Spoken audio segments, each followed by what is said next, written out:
Okay, so you can do anything you want.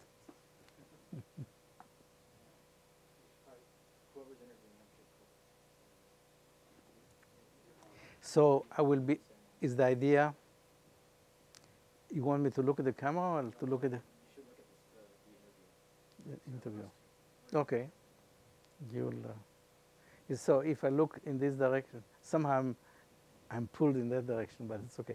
If I look in that direction, it's okay now? Okay, good. Okay.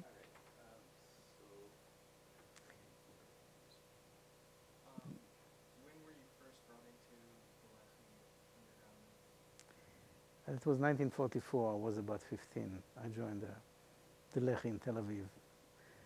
It was called at that time also the Stern Gang, because our leader was Stern. His name was Stern. And roughly a year before I joined, or no, it's more than that.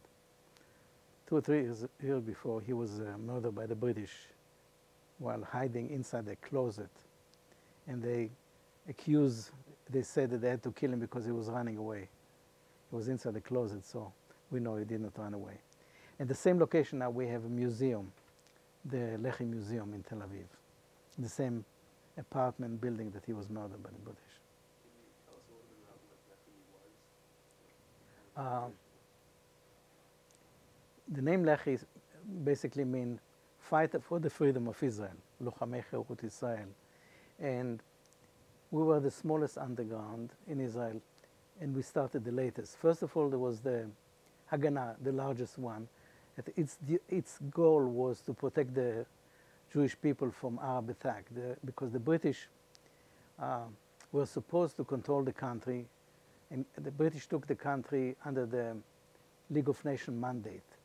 But instead of giving it to the Jews as it was supposed to be by the League of Nations mandate, said that the British will have Israel and will hold it for a while in order to help the Jewish people to gain freedom and ability to control the country. But slowly, slowly they give more and more to the Arabs. And the Arab attacked a number of times many Jewish settlements. So the Haganah was created by the majority of the people. And then some people were not satisfied that the defense, that the Jews should not only defend Israel, but should also attack back the Arabs, so it will discourage them from attacking Israel. So that's how the second underground created, which called Irgun, or Irgun Tzvai Leumi, or Irgun, sometimes people call it. We, our leader Stern, believed in slightly before the war started, the Second World War, that our enemy are not the Arabs but the British, because the British were controlling the country. So he separated and created his own organization, which called Lehi, or by our opponents was called the Stern Gang. And almost everybody hated us and told the British where we were, and he was killed, and many of other people, my member of the underground, was killed. My brother was one of the people, of a small number of people that left the Irgun to create the Lehi. So my brother was in it, and maybe another 20 or 30 people. It was very, very small. By the time I joined in 1944, I was about 15. I would guess there were probably about maybe 200 people throughout the total country, or maybe less. So our enemy was the British, and we did not want to join the other Jews in supporting the British.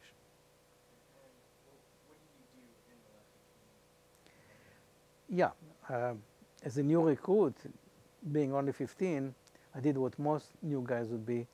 I would spread propaganda, our story. So we'll glue pamphlets on windows, for example. The British would easily shoot anybody, and that's happened. They shot at me also, although I was only 15, 16 at the time. We would go to the city at the same time all across the country and glue pamphlets on windows of store and building and so forth, or we'll spread them by throwing them into crowds of people that come out of the theaters and things of that nature, trying to tell the Israeli public that our enemy are the British and we should not cooperate with the British, and so forth. So the British did not want it, and they sometimes found us. When I participated in that specific time, we had a guy before me that would go and look for the British, the guy behind me that would go and see if British are in the area. But they made a mistake, they didn't see the British, and my friend and I that were doing the gluing of the pamphlets were chased by a British with a gun, British officer, and we ran into a building, and he started shooting at us, despite the fact that we didn't have any gun, we're running away from him. So I waited until I counted, I don't know, 6 shots, and I knew that his gun is empty, because you could hear it, tack, tack, tack, it's empty. So I took the bucket of glue, poured it on his head, so while he was trying to clean his head, he couldn't load the gun, so that allowed us to escape.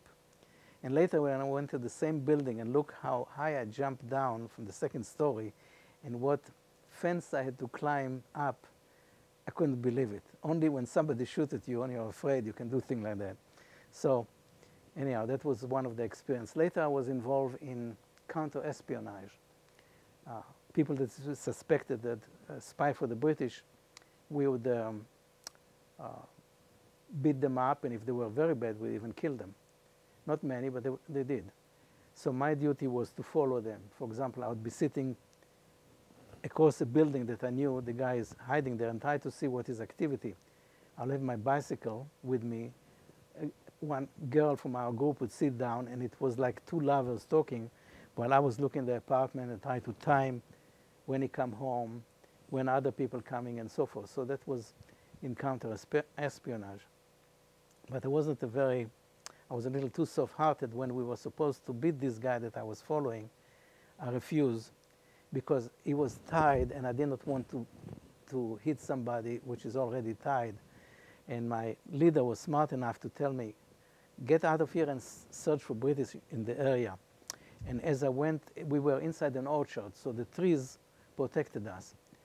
And as I was going around to try to see if there's anybody around, because the British could have waited for us, I suddenly came into opening, and it was an armored tractor with machine gun this big pointing at me.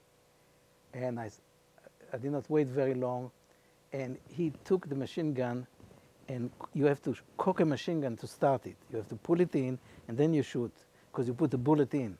So he tried to put the bullet in and shot at me, but something happened, and it stuck. Otherwise, I would have been, completely full of holes with this huge military machine gun with 30 feet away. But I didn't wait very long, so I ran away, and I got my friends and I said, run away from here, because the British are right there. And we all ran away, not to be shot by the British. And I ran home, which was not so far from there, maybe a mile away. And my mother saw me and said, what's happening? Why are you running? She didn't know that I'm a member of the underground, because I always went to activities wearing tennis shoes, and so she doesn't hear me at night going and coming at night when they were asleep. So she didn't know I was a member, and I told her, oh, I was just running out for exercise. The next morning, she saw in the newspaper what's happened. I said, you were there. I said, me? How can you expect me? I'm innocent. I don't do anything with underground. So she thought that I'm telling her the truth, and at that time they didn't catch me, but that was one of the activities. Later, most of my activity was involved in radio. Since I was in technical high school, I learned electronics. So we wanted to transmit to the public our story through radio wave, short wave. And we didn't have a short wave, you couldn't buy it. So I participated, I was the assistant, I the one that worked with an engineer to build a radio transmitter that we hid in my home for a while. And I operated the radio transmitter. It took some time to build it. So that was a lot of my activity was involved in designing, building, and later transmitting our story to the Israeli public. Also, I introduced it by whistling and so forth, and then a speaker would come and tell for about 15, 20 minutes that specific story. So we'll do it several times a week. That was my activities until Israel became a free country, and we joined as a group to the Israeli army. I did not become a soldier because my underground got few deferments for people to remain as a political party. So I was one of the few that were released from military duty or delay military duty. I served later during that time because almost, I think about 800 of us joined the underground and few tens remained, like myself, to serve in the political party. So that's what I did in the underground for about 4.5 years until Israel became a free state. And at that time, that's one of the things that I did. I was arrested. The story was very simple. We wanted to stop the British collecting money from Israel through income tax. So member of the underground would go, we got the list of every member of the underground, every member that worked for the IRS or the Internal Revenue Service of the British, and we went to their home and told them to stop working for the British. So one of them followed me, I did not pay attention. I was ordered, I was going with a lady, and she was told to tell me, since I wasn't in the meeting, tell him not to use his motorcycle. I had a motorcycle. Because she wanted to ride my motorcycle, she did not give me the order. Because if anybody sees me with the motorcycle, they have my motorcycle license and they can immediately catch me. So she got an order to tell me not to use my motorcycle. I did not know I used my motorcycle. Somebody followed me, and I wasn't smart enough because we went through all kind of zigzag to very difficult places. We did not think anybody would be able to follow us. But this guy followed us, saw the motorcycle number, and gave it to the British. And at that night, as I was waiting for a meeting, an armored truck came. It's bigger than this room. It's frightening. They have a machine gun on the top, similar to the one that tried to shoot me before. And they saw my license, and they stopped. I was standing there, and when you could hear the tires of these trucks, they were very big, and of course bulletproof and so forth. So you knew from a distance that a military truck is coming, because normal traffic, don't make so much noise. And you hear this military come, and I couldn't escape because they already saw me. So I waited, and they came and stopped and asked me for my paper and all of this thing.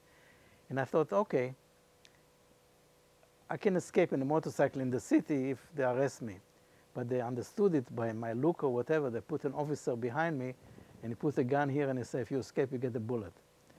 So I couldn't escape anymore. And they took me to the British intelligence headquarters.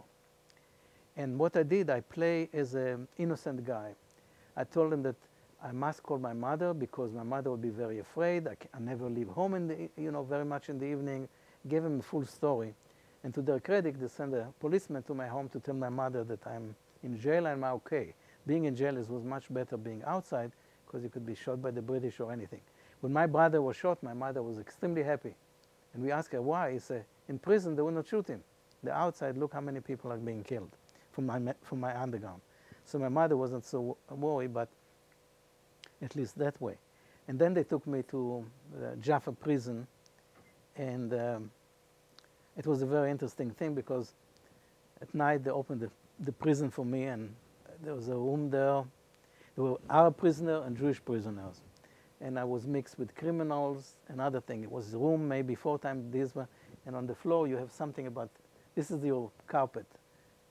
This is basically your mattress. So you sleep on a very thin piece of cloth, and people heard that I'm maybe supposed to be underground and things like that, so everybody came to talk to me. And later I found out there were murderers, there were all kind of things, but they were so enthralled by finding a member of the underground, so they were becoming my best friends. One of the time I was in the yard, and you get once a day to go to the yard and walk a little. And I was naive about it, and I didn't want to go back in the end of the hour to inside the prison. So I refused the order. So an Arab policeman was about to hit me with a stick. And everybody shouted, he's a political prisoner, don't touch him, don't touch him. And he knew not to do it, because if he hit me, he can be killed by my underground. So he had the respect, he did not touch me. And people liked me because I didn't smoke, so they didn't have to share cigarettes with me. They used to have this kind of smoke.